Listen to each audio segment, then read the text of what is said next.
Nós estamos no primeiro dia do mês de abril e esse é o mês que nós dedicamos a falar do evento mais importante da história. Eu sei, você e eu somos pentecostais e a gente é apaixonado pelo avivamento. Mês que vem é maio, a gente fala só da experiência pentecostal. A gente gosta de Atos 2, a gente gosta de tudo aquilo que acontece em Atos 2, né? A gente gosta do Natal, do Papai Noel, a gente gosta de Jesus nascer, tudo isso é maravilhoso, os presentes. Mas o evento mais importante da história aconteceu há 2000 anos atrás, numa data conhecida, no dia 23 de Nissan, ou seja, ou 23 ou 24 de Nissan, vai depender da variação do calendário, ou seja, mais ou menos nesse dia que nós vamos ter daqui a 19 dias, né? No dia 20 de abril de 2025, seria mais ou menos dia 20 de maio, 20 de abril, 19 de abril do ano 29 ou do ano 26 depois de Cristo. Essa é a data real chamada ressurreição de Jesus. Esse é o evento mais importante da história. Não existe evento mais importante do que a ressurreição. Já pensou na loucura que é a ressurreição de Cristo? Alguém fala assim, o avivamento é especial, a descida do Espírito Santo é incrível, o nascimento de Jesus é incrível, mas irmão, um homem aparecer vivo depois de 3 dias que ele morreu, esse é o evento mais chocante da história. Em nenhum momento da história, com exceção desse, um homem apareceu 3 dias depois vivo e ele continua vivo até hoje. Todos os outros já morreram, até o Lázaro que Jesus ressuscitou morreu. Então, se tem alguma coisa, e o apóstolo Paulo escreve isso em 1 Coríntios 15, a nossa pregação ela é de verdade, só existe porque Jesus ressuscitou. Porque toda e outra qualquer religião, os ídolos deles, os deuses deles morreram. O Maomé está morto, né? O Alá, ele inexiste, né? Um Deus inexistente. O Maomé morreu, a Ellen White morreu, o Joseph Smith morreu, quem mais que você queira? O Buda morreu, Maria morreu, mas tem alguém que não morreu, tá? Há 2000 anos vivo, o nome dele é Jesus Cristo, aleluia. Então isso é poderosíssimo. E eu quero compartilhar nesse último dia de série de 12 dias a mensagem de Jesus para os discípulos em João, no capítulo de número 20. Leia comigo aí João 20, versículo de número 18. João 20, a partir do versículo 19, a aparição de Jesus aos discípulos, chamada de ressurreição.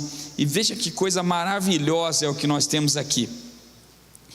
O curioso dessa história, e é por isso que você precisa ter muita atenção, o curioso de toda a história da ressurreição é que Jesus, esse é o evento mais importante de toda a história, e nós temos apenas 6 eventos registrados, 6 eventos que contam a história de Jesus pós-morte. 3 deles já estão aqui no capítulo 20, nós vamos ler, o 4 no capítulo 21 e depois em Atos dos Apóstolos, outros 2 eventos, Atos no capítulo 1, outros 2 eventos, eu vou pregar domingo à noite, esse evento de Atos capítulo 1, tá?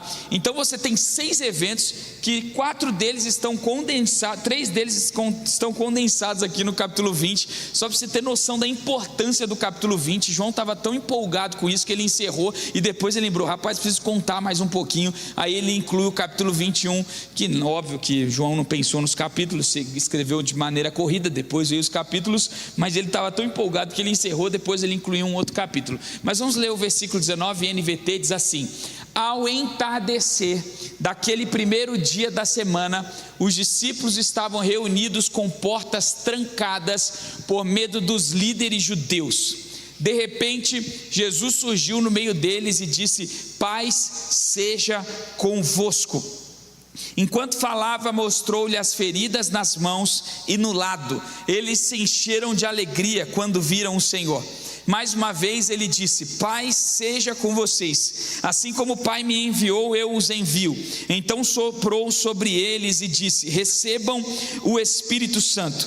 Se vocês perdoarem os pecados de alguém, eles serão perdoados. Se não perdoarem, eles não estarão perdoados. Um dos 12 Tomé, apelidado de Gêmeo, não estava com os outros quando Jesus surgiu no meio deles. Eles lhe disseram: vimos o Senhor. Ele, porém, respondeu: não acreditarei, se não vir as marcas dos pregos em suas mãos, e se não puser meus dedos nelas e minha mão na marca em seu lado. 8 dias depois, os discípulos estavam juntos novamente, e dessa vez Tomé estava com eles. As portas estavam trancadas, mas de repente, como antes, Jesus surgiu no meio deles. Paz seja com vocês, disse ele. Então disse a Tomé: ponha seu dedo aqui, veja minhas mãos, ponha sua mão na marca em meu lado, não seja incrédulo, creia. Meu Senhor e meu Deus, disse Tomé. Então Jesus disse: você crê porque me viu, felizes são aqueles que creem sem me ver. Até aqui, vamos orar. Senhor, muito obrigado por essa noite, pelo privilégio que nós temos de estar no melhor lugar que nós poderíamos estar, na sua casa, diante de um Jesus que está vivo há 2000 anos. Nós não adoramos um ser, uma pessoa morta, mas nós adoramos um Deus vivo, e nós te agradecemos por esse privilégio. Oro em nome de Jesus, amém. Muito bem, olha que coisa extraordinária. Por que isso é tão importante? Por que a ressurreição de Jesus é tão importante? Teologicamente, porque isso muda toda a história, e esse aqui não é o ponto importante. O ponto mais importante é a capacidade que a ressurreição de Jesus tem de fazer homens comuns, homens extraordinários. Tem de fazer pessoas normais, pessoas extraordinárias. Eu quero lembrar que até esse momento aqui, até a ressurreição de Jesus, os discípulos eles estão amedrontados. Até aqui, se você prestou bastante atenção no texto, você vai ver que as portas estão fechadas. As portas estão trancadas. E quando ele diz plural, ele não diz a porta estava trancada, ele diz as portas estavam trancadas. É porque eles não trancaram apenas a porta de dentro da casa, mas eles trancaram o portão, a grade de ferro, as janelas e tudo que tinha ali. Tamanho medo que esses homens tinham daquilo que poderia vir. Depois que Jesus, no caminho de Jesus, a partir do momento que Jesus está preso até a sua morte, o que nós vemos são aqueles homens que até agora eles eram extremamente corajosos sumirem. Toda a coragem e ir por água abaixo. Você lembra tirando João, que era um jovenzinho, talvez entre 15 e 16 anos, e que foi o único corajoso que foi até a cruz com Jesus? Pedro, que era ousado para chuchu, lembra? Tiago, o Simão, que era um revolucionário, andava com uma adaga no meio das pernas para lutar pela libertação de Israel. Todos aqueles homens extraordinários e cheios de coragem, toda a coragem foi embora quando Jesus morreu. Eles somem, eles fogem, eles negam, eles se escondem com medo daquilo que viria, porque eles sabiam que todos aqueles que estavam ao lado de Jesus morreriam também. Era assim que um revolucionário e os revolucionários eram tratados. Há poucos anos eles tinham vivido a revolução dos Macabeus, e eles viram aquilo que aconteceu com todos aqueles que eram revolucionários. Eles sabiam que o pescoço deles estava a prêmio. Agora, o que faz esses homens que agora, nesse dia que estão com medo da morte, poucos dias depois estarem ousados pregando o evangelho? Lembra de Pedro pregando com ousadia o evangelho para 2, 3, 4, 5, 10 mil pessoas? Lembra de Pedro preso e falando assim, não tem problema, e voltando depois da prisão alegre porque tinha apanhado? Lembra de Pedro? A história conta que o próprio Pedro, ele não aceitou ser crucificado. Ele foi crucificado de cabeça para baixo, que ele falou assim: não vou morrer como meu Jesus, eu não sou digno de morrer da mesma maneira que ele. Então eles crucificam ele de cabeça para baixo. O que acontece com esses homens que agora, que poucos dias depois de estarem amedrontados e tomados pelo medo, eles se tornarem tão ousados? A ressurreição, irmão. Porque depois que você vê um homem morto vivo, você não tem mais medo da morte. Eu lembro que quando eu vi Jesus muito cedo na minha vida, eu vi Jesus quando eu tinha 12 anos de idade, fui batizado com o Espírito Santo com 7 anos, aceitei Jesus bem antes, mas eu vi Jesus assim na minha cama, o homem Jesus, com 12 anos de idade. Irmão, depois que você vê um homem morto vivo falar com você, que medo que você vai ter? Eu com 6, 7 anos, eu vi por mais de uma vez homens atirarem no meu pai. Pelo menos uma vez eu vi o cara atirar no meu pai, ele pegar a arma e atirar. Depois ele abria a bandejinha assim, ver que tinha a bala lá e perceber que não tinha acontecido nada e atirar de novo. Depois ele abrir de novo, ver a bandejinha e atirar 3 vezes. Eu vi 3 vezes o mesmo homem atirar no meu pai.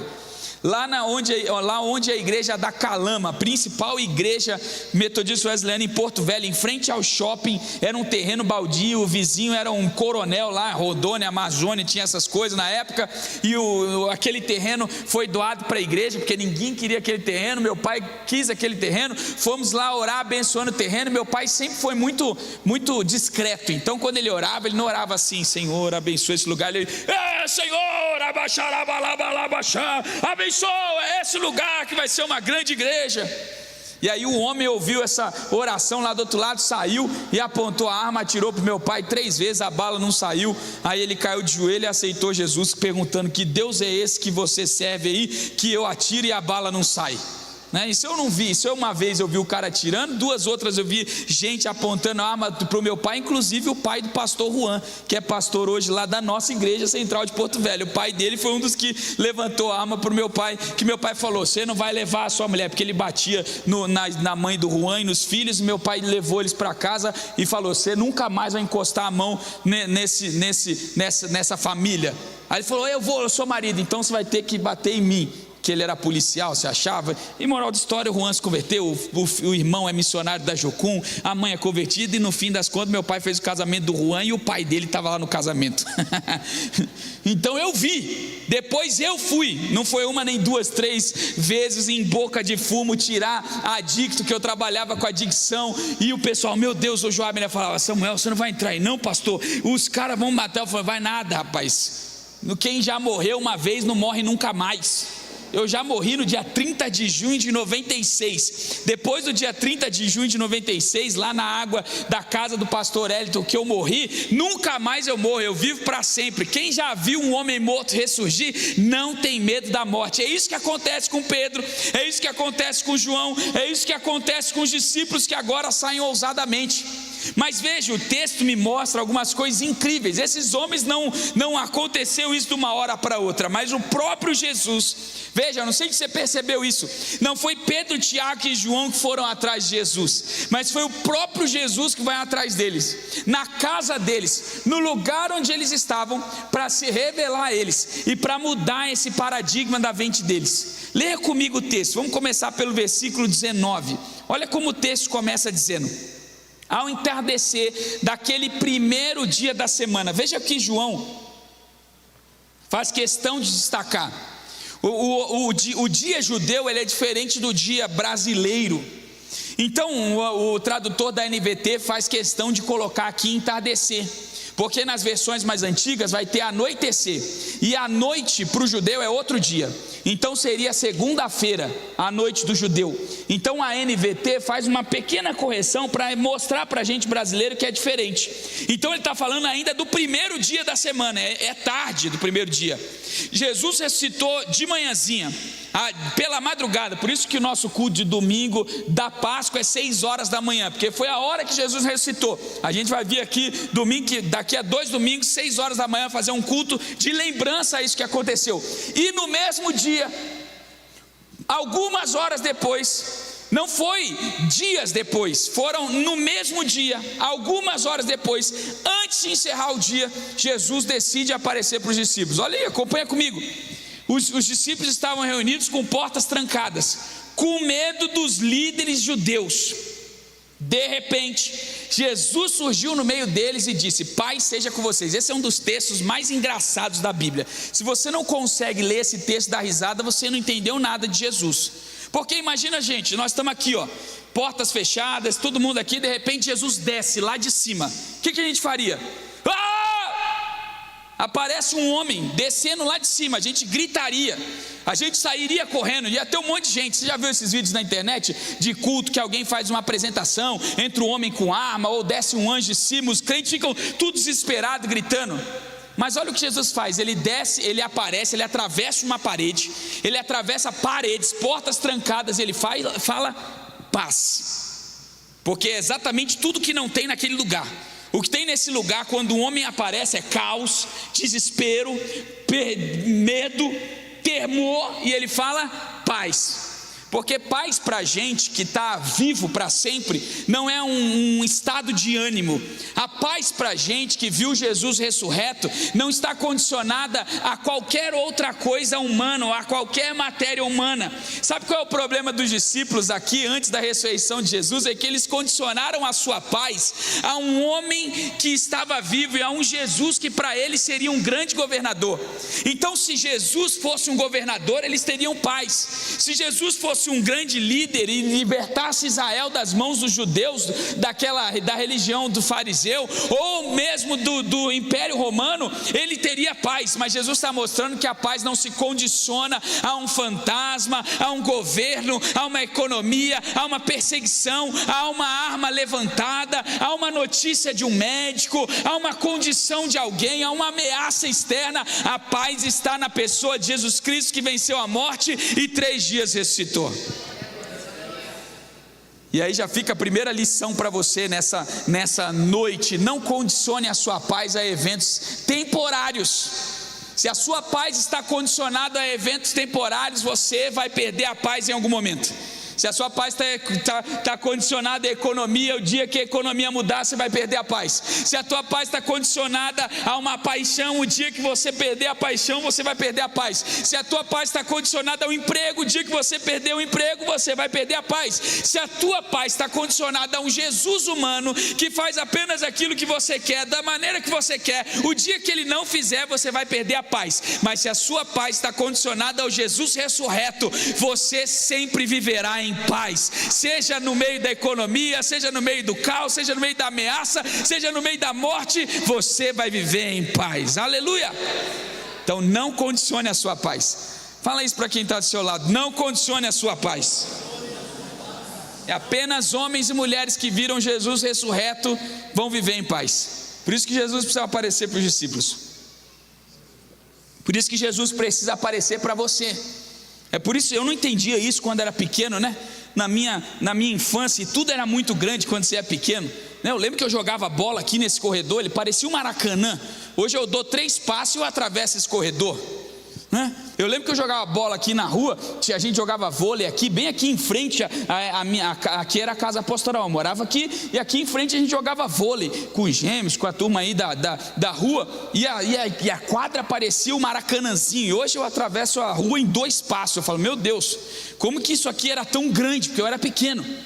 E eu, naquela minha pequenez, naquela minha infância, eu pensava assim: uau, que coisa maravilhosa, meu pai deve ser um homem muito corajoso, meu pai deve ser um homem extraordinário, um homem atirou nele e ele ficou parado.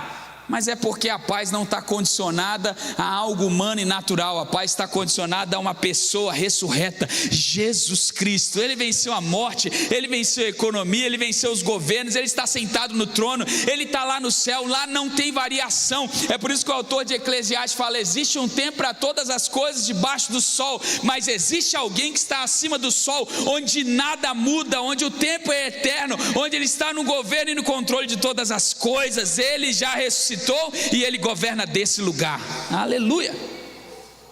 Então eu não sei o que aflige o seu coração, quais são as circunstâncias da sua vida que estão tirando a sua paz. Se hoje você vê Jesus, você nunca mais vai ter medo. Nunca mais. Pastor, mas você não sabe o diagnóstico que eu recebi. Eu não sei mesmo não, mas Jesus sabe. E ele aparece hoje, ele desceu hoje aqui, ele atravessou uma parede para dizer assim: paz seja com você. Eu não sei como, senhor pastor, você não sabe como é que está a minha conta bancária, mas Jesus sabe, e ele diz para você assim: paz seja com você. Você não sabe quais são os medos que me afligem, a minha ansiedade, a minha depressão. Eu não sei, mas eu sei de um Jesus que atravessa paredes, está vivo e diz: paz seja com vocês. Eu tenho um amigo que é pastor, hoje ele está lá em Portugal. Ele durante 1 ano estava numa depressão profunda. Eu ia visitá-lo todo domingo, porque eu tinha que deixar a mãe dele era uma senhora de idade, uma viúva, bem viúva mesmo da Bíblia, e o único filho dela era esse rapaz, e ele tinha uma depressão profunda, ele não conseguia sair do quarto. Todo domingo, quando eu deixava a irmã Dulcira em casa, eu ia lá e ia até o quarto do Alexandre, pastor Alexandre Moutinho. E o Alexandre me xingava, o Alexandre me falava palavrão, o Alexandre falava que eu era endemoniado, tudo que você possa imaginar eu ouvi. Eu domingo após domingo ia lá. Nada do que o Alexandre falava me afetava, porque tudo que ele falava era daquele momento temporal. Hoje ele é um dos meus melhores amigos, foi uma das ferramentas mais importantes do meu ministério depois. E toda vez que eu chegava lá e eu abria a porta, eu não estava nem aí, né, que eu era folgado mesmo. Ele era a missionária do Cida, me deixava entrar na casa e falava: entra lá, pastor, beleza, é tudo que eu preciso, é que ela falava, entra lá. Eu entrava e falava assim: paz seja com você. Ele falava: que paz, eu estou na depressão, vai se ferrar, vai... E todos os palavrões que você já ouviu por aí. E domingo após domingo eu falava: paz seja com você, paz seja com você, paz seja com você. Um dia, quando o Alexandre venceu a depressão, depois de um ano ele me xingando, ele foi num culto e ele chegou assim para mim. Primeiro dia que ele chegou, eu não sabia que ele ia no culto, porque ele venceu, não sabia, você não sabe quando a pessoa vai vencer. E a primeira coisa que quando ele atravessou a porta de entrada da igreja, ele estendeu a mão e falou assim: paz seja com você. Eu sabia que ele tinha encontrado a paz que está além das temporadas da vida. Aleluia. Fala para alguém que está do seu lado, que está precisando ouvir isso: paz seja com você. Continua comigo. Olha que coisa extraordinária. O texto continua, ele fala assim: enquanto falava, mostrou-lhes as feridas nas mãos e no lado. Eles se encheram de alegria quando viram o Senhor. Mais uma vez ele disse: paz seja com vocês. Assim como o Pai me enviou, eu os envio. Cara, isso aqui é extraordinário, Davi. Isso aqui é maravilhoso. Vou fazer igual o Davi pregando, vou falar o nome das pessoas, né? Isso aqui é maravilhoso. Não sei se você percebeu que existem duas paz. Existe a primeira paz e existe a segunda paz. Você percebeu uma diferença aqui? Qual que é a diferença entre a primeira e a segunda paz? Tem algo, volta o versículo 20 aqui. Olha só, enquanto falava, Jesus falou paz. E enquanto ele estava falando paz, ele ia mostrando a mão e o lado. Então os discípulos ouviram paz, mas o coração deles está como? Só que aí eles viram a mão e os pés. E depois que eles viram as mãos e os pés, eles se encheram de alegria, porque viram o Senhor. Você está vendo? Não adianta só você saber que existe paz. Não adianta só você ter noção e cumprimentar os irmãos dizendo paz seja, paz do Senhor, porque está cheio de crente cumprimentando paz do Senhor e nunca recebe essa paz. Porque não adianta só ouvir a paz, tem que ver a paz. Você consegue perceber isso? Quando eles viram as feridas nas mãos e no lado, agora eles enchem de alegria o coração. E aí vem a segunda vez. Olha a segunda, passa aí. Mais uma vez. Agora sim, é tipo aquele homem que estava enfermo dos olhos, o cego, que Jesus curou os olhos dele e falou assim: o que você está vendo? Ele falou assim: eu vejo pessoas, mas são como árvores. Depois Jesus curou de novo os olhos dele, e aí ele passa a ver pessoas, porque primeiro tem uma cura física, depois tem uma cura mental. Jesus às vezes cura a pessoa fisicamente, mas ela ainda não foi curada mentalmente. Você precisa ser curado no físico e na mente. É igual a fisioterapia. Eu quando quase rompi o menisco, quando eu jogava bola, eu quase rompi o menisco esquerdo e quase rompi o ligamento cruzado direito jogando futebol. Quando eu quase rompi o menisco, foi por muito pouco, foi um fiapinho assim. O médico do clube falou assim: eu não vou te fazer cirurgia, porque vamos tentar na fisioterapia. Aí eu fiquei 6 meses, irmãos, imobilizado. Eu tinha 15 anos de idade, 6 meses imobilizado. Depois que eu fiquei imobilizado, eu comecei a fazer fisioterapia. Eu lembro quando eu tirei o gesso do meu joelho, eu não conseguia dobrar o joelho. Eu sabia como dobrar o joelho. A minha mente via eu dobrando o joelho, mas ele não dobrava. É igual quando amputa a perna de alguém e a pessoa sente: coça aí meu dedo. Qual dedo? Aquele que amputou. É bem comum, porque existem duas curas. Uma cura física e uma cura mental. Existem coisas que precisam acontecer na nossa vida em processos e em etapas. Existem paz que nós vamos receber na nossa vida em processos e em etapa. Primeiro Jesus aparece e diz paz, para depois a gente entender a paz. E é por isso que algumas circunstâncias da nossa vida ainda não se resolveram, porque a gente ainda não viu aquilo que é necessário para receber a paz. Por isso que a conversão é um processo. Porque se Deus te der tudo e fizer tudo na sua vida no primeiro momento, você vai abandonar. Eu estava falando hoje com um pai que está com um filho endividado. Ele compartilhou: pastor, me ajuda, meu filho está endividado. A última vez que eu ajudei ele, eu paguei uma dívida de 30 mil. Eu falei: você não paga mais nada. Primeira coisa que você não vai fazer, você não vai pagar dívida nenhuma, que se você pagar essa próxima dívida, você nunca mais vai parar de pagar dívida. Deixa ele se lascar. Porque não adianta ajudar um endividado, tem que ensinar ele a solucionar o problema. Então manda ele vir conversar comigo, com o pastor Davi, abrir as contas, a gente vê onde ele está errando, para primeiro corrigir, depois a gente ajudar. Se você ajudar um endividado, você vai ajudar a vida inteira. Se você der 10 reais para aquele adicto da rua, estou aqui, eu trabalhei com adicto 10 anos, gente. Hoje veio um cara aqui, ele estava com um Peanuts, Whey Protein, aquele mais caro que na Amazon, quando está em barato, vende a 50 reais, quando está na promoção. Ele falou: me dá 10 reais e eu te dou o Whey. Eu falei: não, amigo, eu não vou comprar, porque se eu comprar eu sei o que esses 10 reais vão virar. Ele queria vender para trocar por uma droga, porque não adianta ajudar aquele que ainda não foi curado aqui. Não adianta você viver a paz se você ainda não for curado da paz. Então Jesus precisa mostrar que Ele está vivo, para depois Ele falar de novo: paz seja com vocês, e agora eles receberem genuinamente a paz.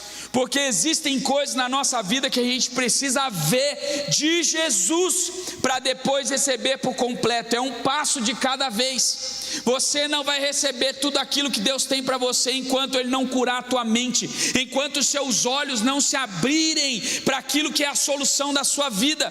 Primeiro Ele te dá o caminho, depois Ele te dá a solução para resolver esse caminho. E quando você tem a solução, Ele pode revelar coisas extraordinárias. Veja, depois que eles já entenderam, aí Ele fala: paz seja com vocês, assim como o Pai me enviou, eu me envio em vocês. Existe um nível maior para aqueles que entenderam isso.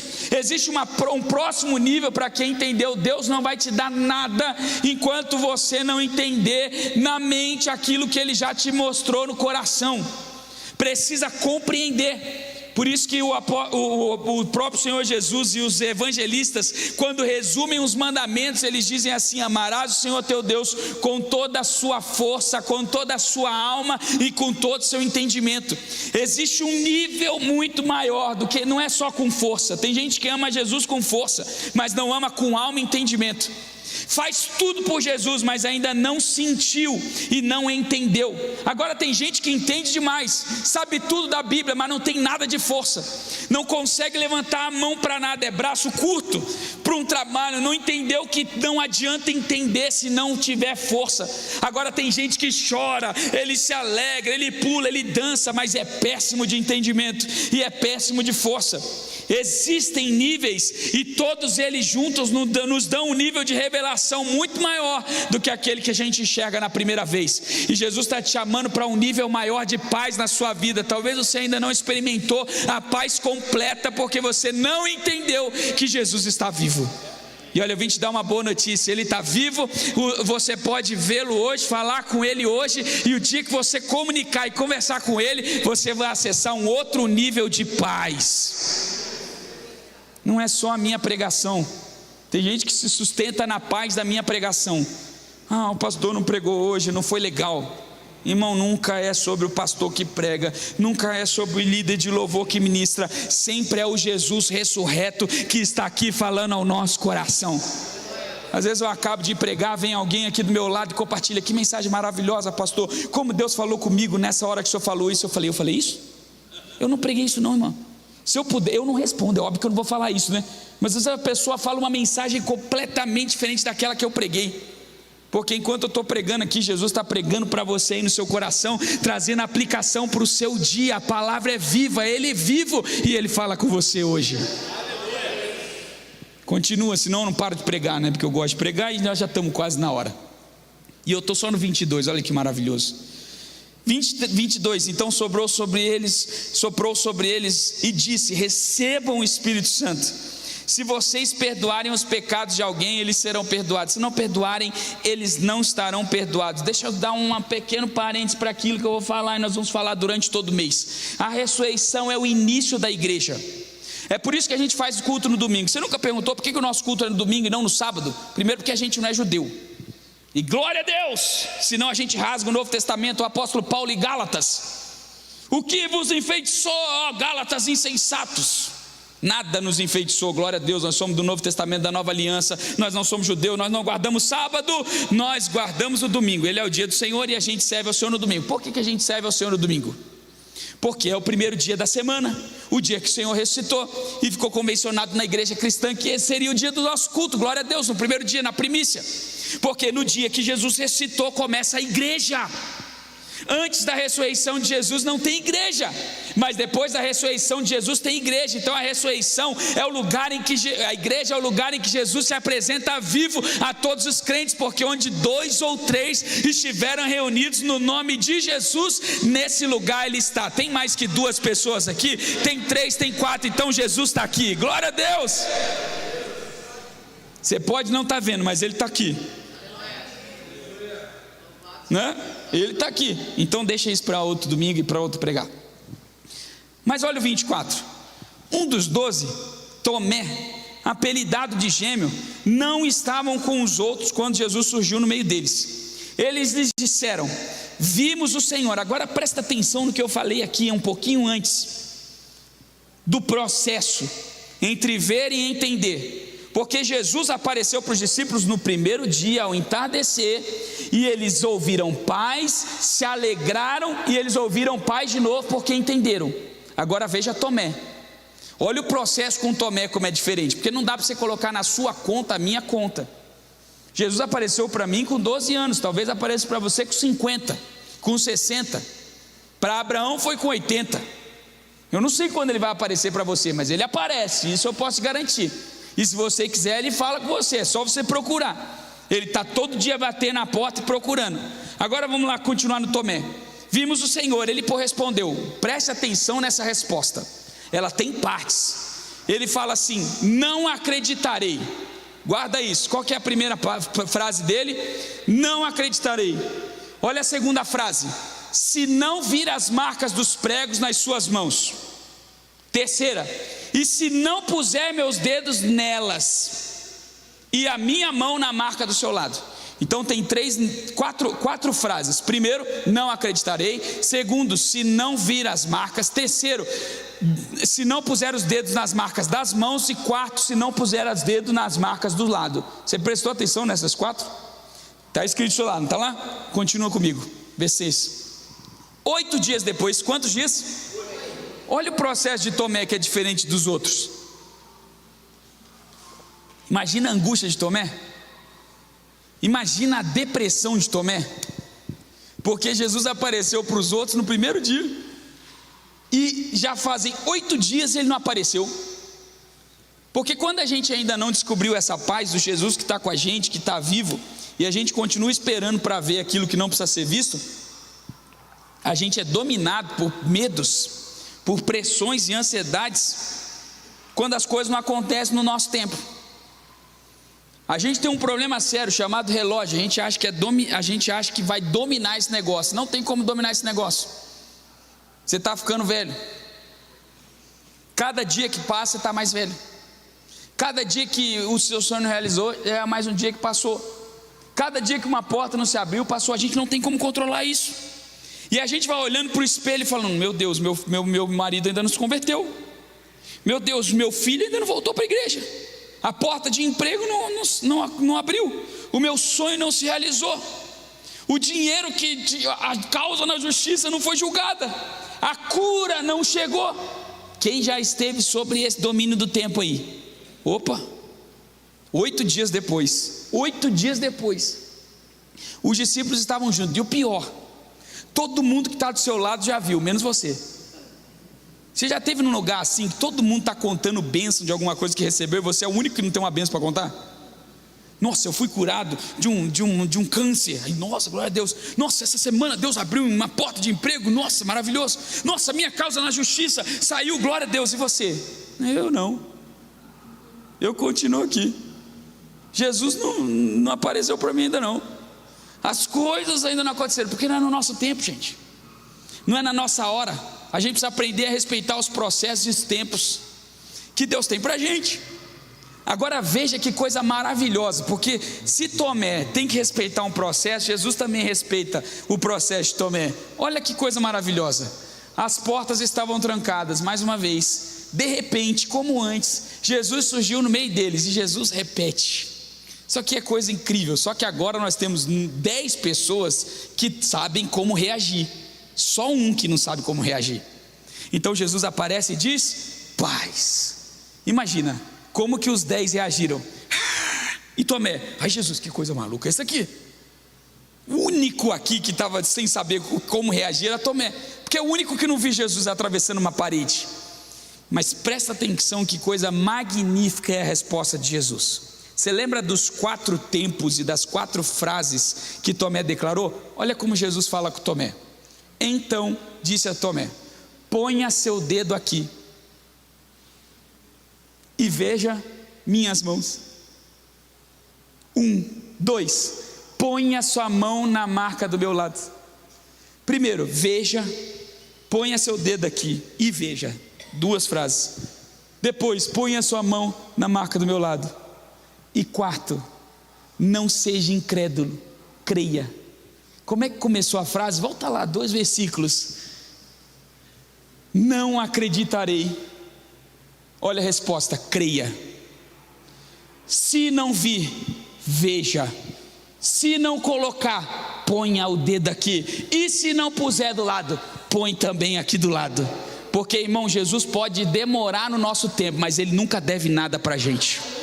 Se você está esperando uma paz completa do Senhor, pode ficar tranquilo, porque Ele nunca vai dever paz para ninguém, para todo mundo. Não é no nosso tempo, é no tempo dele, mas Ele vai chegar e vai respeitar o processo, e tudo que você colocou de necessidade, Ele vai cumprir para que a sua paz seja completa. Aleluia! Isso aqui é maravilhoso, irmão. Porque o discípulo está desesperado, e ele coloca um monte de condição. Quem já viu isso aqui? Eu já vi um monte de gente se converter assim. Eu só me converto se aparecer, se o sol brilhar, se o novelinho molhar, se molhar em volta. Lembra de Gideão? Se molhar aqui eu acredito, então tá, toma. Se molhar lá eu acredito, então tá, toma também. Se o sol parar, relaxa. O que você precisa para acreditar que eu estou vivo? O que você precisa? Jesus não deve nada para ninguém. A sua paz será completa em Jesus. Jesus diz, paz seja com vocês. Mas Tomé, presta atenção, para a sua paz ser completa, você quer tocar na mão? Então toca. Para a sua paz ser completa, você quer tocar do lado? Então toca. Para a sua paz ser completa, você quer ver? Então veja. Somente creia, porque você vai receber. Aleluia! Fala para quem está do seu lado aí, somente creia. Tem gente que talvez entrou aqui nessa noite falando assim, se a mensagem falar, se o pastor pregar, eu tenho uma palavra para você, somente creia. Aleluia! E aí Jesus termina essa lição, e eu já abandonei tudo aqui, Deus é bom, glória a Deus. E ele fala assim, no versículo 29 para Tomé, então Jesus lhe disse, você crê porque me viu, felizes são aqueles que creem sem me ver. Isso aqui é um bálsamo para minha alma, irmão. Porque coisa maravilhosa é ver Jesus. Mas você acha que eu vi Jesus 232 vezes na minha vida? Você acha que eu acordei hoje de manhã e Jesus apareceu lá no meu sofá? Eu conto nos dedos, irmão, os dias que eu vi Jesus, de uma mão, assim, pessoalmente. As vozes que ele falou, eu mesmo nunca vi. Jesus nunca me chamou, eu é que me escalei para ser pastor. Talvez por isso que Deus me abençoa, porque eu não tenho nenhuma experiência de chamado. Deus falando assim, vai para o seminário, seja pastor, vou te usar. Tudo que eu queria, Caio, é que Deus falasse, compra esse terreno. Se Deus falar, compra esse terreno, tudo bem. No dia que nós fomos comprar, Deus não falou nada não. Eu que fui o louco, que fui lá e fiz uma proposta e compramos. No dia que nós fomos comprar aqui do lado, eu que fui o maluco. Agora nós estamos alugando um salão novo para Etelvina. Deus não falou não para aspirante Juan, sai, vai lá, Samuel, aluga e vai prosperar e vai crescer. Não, é nós que somos loucos mesmo e acreditamos que Jesus está vivo e sabemos que Ele respeita os nossos processos e honra aqueles que creem. Você não veja a resposta, mas se você crê, Deus vai te dar. Aleluia! Porque tudo é possível àquele que crê. Vamos orar? A gente precisa orar depois de uma palavra dessa, não precisa? Vamos orar, você pode ficar de pé? E eu quero orar por você. Talvez você não tenha visto Jesus e precise hoje de uma injeção de fé. E a injeção de fé é creia. Creia, fala para 2, 3 pessoas aí. A fé ela vem pelo ouvir a palavra de Deus. Fala assim, somente creia. Creia. Eu não sei qual é a decisão, eu só vim te dizer creia. Eu não sei qual é a notícia que você recebeu, eu só vim dizer creia. Eu não sei qual é a expectativa que você tem, eu só vim dizer creia. Eu não sei qual é a resposta que você espera, eu só vim dizer creia, somente creia. Talvez você não veja o lado, não veja a mão, não veja os pés, mas felizes são aqueles que não viram e creiam. Ele ressuscitou, Ele está vivo, creia, só creia. Talvez você nunca ouça uma voz do céu, mas creia, e isso é suficiente. Felizes os que creem. Vamos orar? Você pode fechar os seus olhos e falar com Jesus. Ele está te ouvindo nessa noite. Ele ressuscitou, Ele está vivo. Ele não é uma imagem, Ele não é um desenho, uma escultura. Ele não é um chatbot, uma inteligência artificial. Ele é uma pessoa de verdade. Ele responde orações, Ele ouve orações, Ele traz paz a corações. Senhor, muito obrigado.